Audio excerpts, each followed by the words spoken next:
So breaking news, 17 enhanced EPS contracts have been awarded by Steve Borthwick. He could have gone up to 25, so these 17 are definite for England. If they're fit and firing, they know they're going to be in, so they'll be absolutely made up. But some players have been left out and they're going to be devastated. So let's go through the ins and outs, and also, do I think they are the right choices? And I'd love to know your thoughts, because of course this is more control for Steve Borthwick. England are buying control of these players, buying some physical control of them for sure, certainly medically, physical preparation. They want these guys peaking for England a bit more, rather than just the clubs doing what they want and then seeing what they can do with them when they get the leftovers, if you like. So Theo Dan, great for the youngster already. He is well within Steve Borthwick's thoughts, so that's a good one. Now, Jamie George and Mara Itoje, they were always going to be on the list. We knew they were talking about the contracts and they're going to want to elongate their careers as long as possible, so this is a good way of doing that. So those two hookers, no surprises there. I don't think there's anyone else really pushing. But here, props, we can see England's weakness, and he hasn't gone for the old stages of Marler and Dan Cole, trying to keep them going for a little bit longer. So I think that's the right call. Maybe a bit tough on the likes of Marler and Cole in some ways, but he is looking towards the future a bit by saying, sorry, we're not spending the money on you. But still, there's no one else apart from Genge who he thinks is worth the money. But I think there's a mistake there. I think they really should have put Finn Baxter on that one, because already I think we can see he could be a world-class loose head. No tight heads at all, which is probably about right, because there's not really any good enough. But certainly the toughest on Will Stewart, who has been the kind of tight head who is in the peak age range, so he's not deemed good enough, so a big blow for him. But Genge the only prop, and yeah, England have to improve that. But yeah, I'd love to have seen them put Finn Baxter on that list. Let me know if you agree. 3 second rows, good list of second rows. Chesham, Martin, Itoje, like it a lot.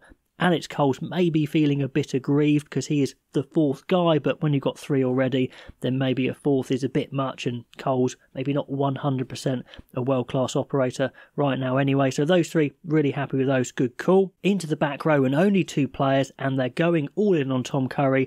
And if you're going to go all in on him, you want to get that medical control, because he does have some problems, had an operation on his hip. I'm a little bit concerned he might not be as quick and agile as he used to be, but they're going to go for it, see what they can do. Ben Earl, of course, is, I think, a world-class operator in the back row, and they want to get him under their control.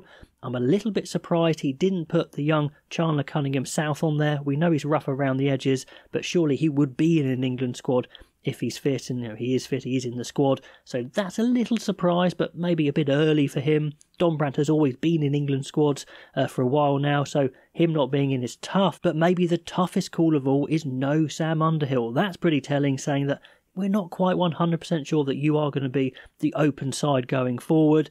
He's got years on his side. He could go on for a while, but they're still not investing in him. So that's a big one. Let me know if you think he should be on there, or Cunningham South. 1-9 Mitchell, no real surprise. I'd have loved to have seen Harry Randall there, but he hasn't been a major player in Borthwick's England at all yet, so that's fair enough, and they want to look after Mitchell, who's been having a neck problem at the moment. They're splashing out on 3 fly halves, and as well they might, because these 3 are class players. Ford, obviously, the senior one, Marcus Smith in the middle, and Finn Smith coming up. It's a great spread. It's a strong position for England for sure, so very happy they've given Finn Smith that contract as well, recognising he is a quality player, and he's going to be a big player for England going forward. And we know we don't have too many centres, and again, it's reflected. There is logic here. Lawrence and Slade, the only 2 that are guaranteed to play for England pretty much, so shows we've got a problem area, especially because there's no specialist 12s there, but these 2 absolutely good for Slade, saying we want to invest in you even though you're a bit older, we want to keep you going for as long as possible. Then we have a back 3. The first choice back 3, if we didn't already know it, is Faye Wabusu Freeman on the wings and Furbank at fullback. Absolutely no problems there. They are investing in younger players like Faye Wabusu, who hasn't got too many caps, hence why I would have liked to have seen Finn Baxter, but no Freddie Stewart. So that's a tough one, because he's been in squads, he's been playing, he's been in and around, and it's pretty much saying, sorry, we're not going to invest in you. We don't think you are quite up to that standard at the moment to worth giving an EPS enhanced contract. So tough for a few players, but on the whole, I kind of agree. I think the big one I don't agree on is Finn Baxter, but it is early days, I suppose. But anyway, really interesting stuff. Who would be on your list? Do you agree with this one? Comment, like, subscribe, all that great stuff, and I'll catch you next time.